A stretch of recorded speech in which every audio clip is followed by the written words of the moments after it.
hindi madali. Yan po yung masasabi ko. I know na naghahanap ka ngayon ng information, nag-gather ka ngayon ng information kasi siguro you are planning na mag-shift ng course or mag-transfer ng ibang mga school. Guys, ako ngayon, nag-aaral po ako as a third year student, broadcasting student po, sa isang school, sa isang university. Doon sa school ko na yun guys, libre lahat. Wala akong binabayaran kahit piso. Hindi siya public school, hindi rin siya private siya na walang binabayaran. Even kahit piso. Kasi libre uniform, libre ID, libre lahat guys. And even food mo sa breakfast or lunch, libre. Yun, ganun kaganda yung school ko na yun. But tumigil ako, nag-shift ako ng course. Not because of the school. I love the school, the ambience, yung mga staff, lahat. Wala kang reklamo. But problema lang is yung course ko na nakuha ko is, yun lang kasi yung available na course that time nung nag-enroll ako. So yun po yung kinuha ko. Again, broadcasting po yung kinuha ko na course. Third year na po ako, pero tumigil po ako. And tumigil ako ng pag-aaral. Nag-drop ako sa school na yon because I was looking na parang I decided na i-pursue yung dream ko talaga, which is business ad or entrepreneurial. But the problem is guys, nag-inquire na ako sa maraming school. But ito yung nangyari.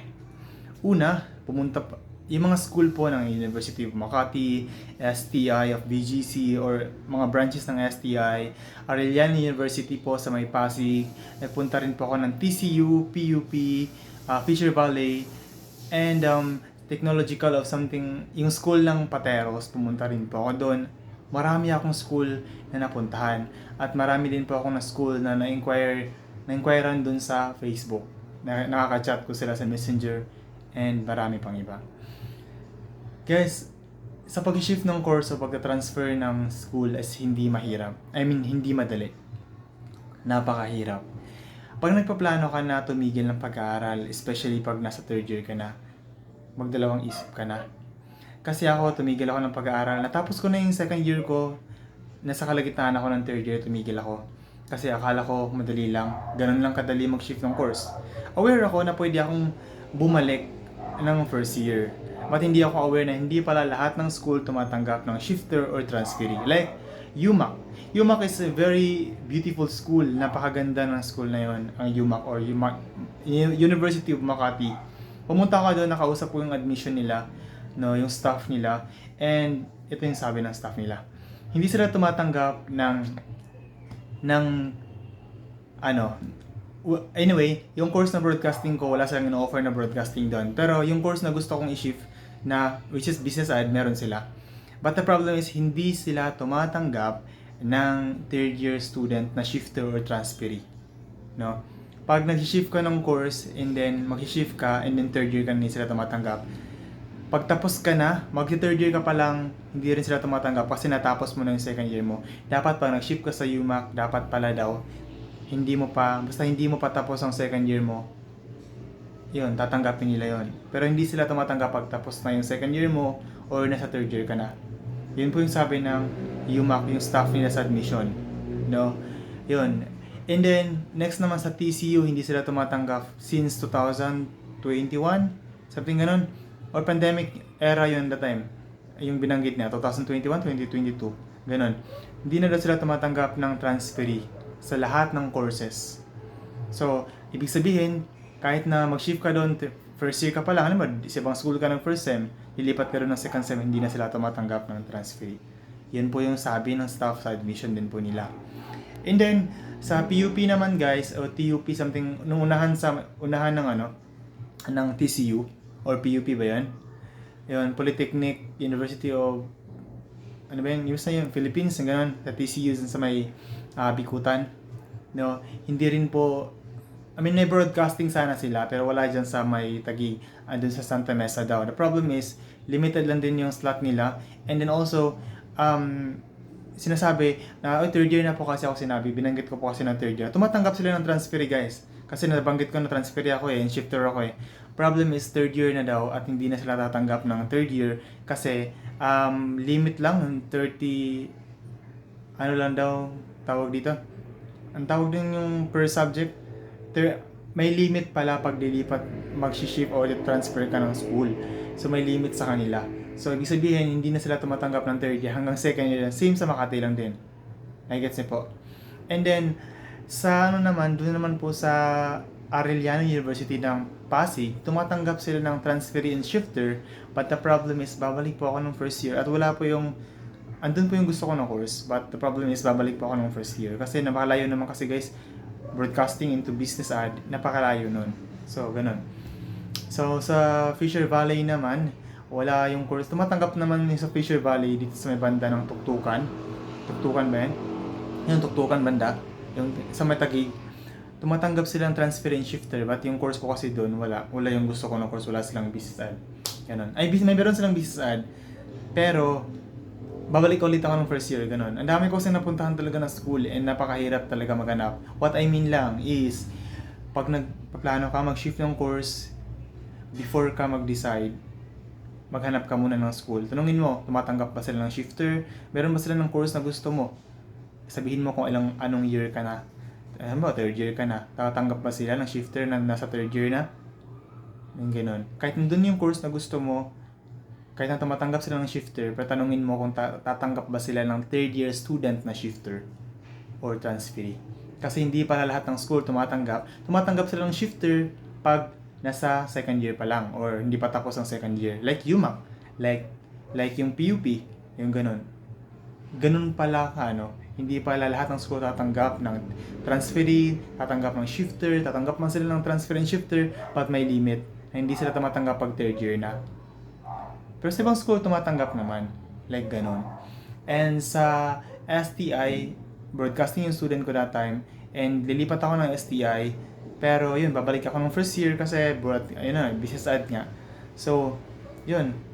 What I mean lang guys is sa mga nagpaplano, naguguluhan sa ngayon, inquire muna kayo na mga school na lilipatan nyo before nyo gawin yung plano ninyo.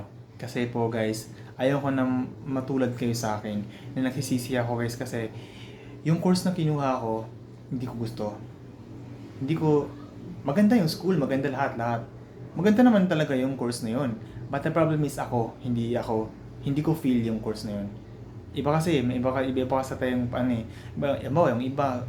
iba yung parang pakaramdam nila sa sarili na gusto ko ng ganito. Gusto ko ganito yung trabaho ko in the future. Ako kasi broadcasting is hindi talaga eh. May liga ako sa camera. Gusto ko magla-live, gusto ko magsalita sa in front of the camera, but hindi yun yung gusto ko maging trabaho in the future. Ganun. So, nagigets yung point ko. Kaya ako tumigil. But to make it short, ngayon po guys, is itutuloy ko na lang yung broadcasting because ngayon problema na yun.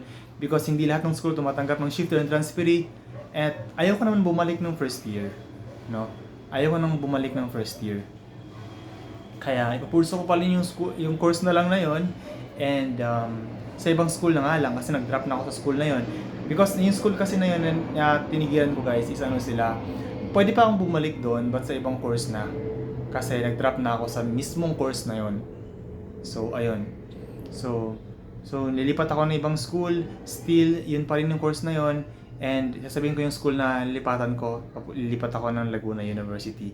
Kasi libre lang doon. And then, pag lilipat ako doon, kasi same lang sila ng curriculum from my previous school into Laguna University. Same lang sila ng curriculum.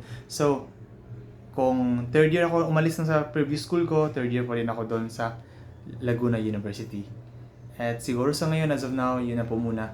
I just want you to inform guys and to aware sa inyong lahat na sa pag-shift ng course and pagka-transfer is hindi siya madali. Like yung college guys, kailangan talaga ng masusing pag-iisip at pagpaplano na hanggang dito na ba talaga ako or ganun, kaya mo bang panindigan yung course na yun until kahit alam mo yun, before ka tumuntong sa college, kailangan mo talaga siyang isipin na yung course ba na to, kaya ko ba tong panindigan hanggang kamatayan. Kumbaga yung word na kamatayan is malalim eh. Kahit na alam mo naman yun, di ba, pag-aaral, napaka-stressful, walang tulugan, like maubos man yung buhok mo sa stress, kaya mo bang panindigan yung course na yun? Yung ganun. And then, dito na ba talaga ako magsistay? Kaya ko ba dito hanggang matapos hanggang 4th year? Kasi pag lumipat ka, halimbawa, sa Manila ka ngayon nag-aaral, and then sa 3rd year mo pala, lilipat pala kayo ng Mindanao. Napakahirap guys, hindi siya same sa high school. Kasi nasanay ako sa high school na, nung sa first year ako, sa ibang school ako, from Subungkugon, Misamis Oriental. Ay first year ako sa Bohol ako nag-aaral. Second year sa Cagayan de Oro, third year, high school, o grade 9 sa Manila, Taguig. And grade 10, bumalik ako ng Cagayan de Oro. Iba-ibang school, high school. So, okay lang yun. Alam mo yun, akala ko same lang. Pero sa college kasi hindi. Iba-iba yung iba yung ino-offer na curriculum or ng mga sa ibang school. Like, my school, isa-share ko lang sa inyo. Yung school ko na yun, may dalawang branch. May branch sa isang lugar, may branch sa isang lugar. Akala ko I thought na same ng school lang isang branch lang. Magkaiba nga lang ng location yung dalawang school na yun. Yung school na yun, yung branch nila. The problem is, even same sila ng school, same branch, magkaiba lang yung location, pero magkaiba pa rin yung curriculum na ino-offer. Patunay doon is meron akong classmate ng first year, nag-shift siya lumipat siya ng second year doon sa isang branch. At naging, tawag dito, irregular siya because hindi same ng curriculum na ino-offer yung yung school na yun, yung branch ng school. Yun lang naman sa ngayon guys, and I hope na nakatulong po sa inyo. And again, before pa kayo mag-shift ng course, before kayo mag-transfer, i-search ni muna saan kayo mag-aaral. Halimbawa, punta ka sa school na yun. Halimbawa yung school mo is STI ka, halimbawa nasa Manila ka nag-aaral, lilipat ka ng Cebu, STI Cebu, or something like, ibang school naman. Tanungin mo muna yung school na yan, ino-offer ba nila yung course na silipatan mo? Tumatanggap ba sila ng shifter or transferee? Kasi even kahit andun yung course na gusto mo guys, andun yung gusto mo na course. But the problem is, baka kasi hindi sila tumatanggap ng tawag ng shifter or ng transferee. Transferee means galing ka sa isang school, kumuha ka doon, for example, business ad. Lilipat ka sa isang school, business ad pa rin. Transferee tawag doon. Shifter, ibig sabihin nun, halimbawa, broadcasting yung course mo, and then lumipat ka sa ibang course, shifter doon. Shifter ang tawag doon. Okay? Tanungin mo muna yung school mo. Andun ba yung course na gusto mo? Tumatanggap ba sila ng shifter or transferee? Pag tumatanggap sila, andun yung course na gusto mo, tumatanggap sila ng transferee or shifter. Next na question mo is, tumatanggap ba sila kahit second year ka na or third year ka na? Linawin mo na mag-third year pa lang ako, or third year na ako, second sem, or second year na ako ng second sem, ganun. Ipunto mo yung linawin mo, kasi hindi lahat ganun. Hindi lahat tumatanggap.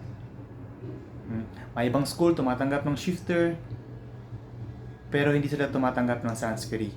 Magkaiba yun May ibang school tumatanggap ng transferee, pero hindi sila tumatanggap ng shifter. Ibang school tumatanggap ng shifter at transferee, pero hindi sila tumatanggap pag nasa third year ka na. I-guess niyo po yun. Yun po sana, nakatulong po sa inyo to guys. And pag nakatulong, please do like this video and subscribe also sa my YouTube channel. Okay? Abangan niyo po yung journey ko sa pag-aaral, and also, kasi ngayon pa guys, nag-aaral ko TESDA, and habang inaantay pa yung school year 2024-2025. So kumukuha ako ngayon ng dalawang skills sa TESDA, just for another skills. Yan.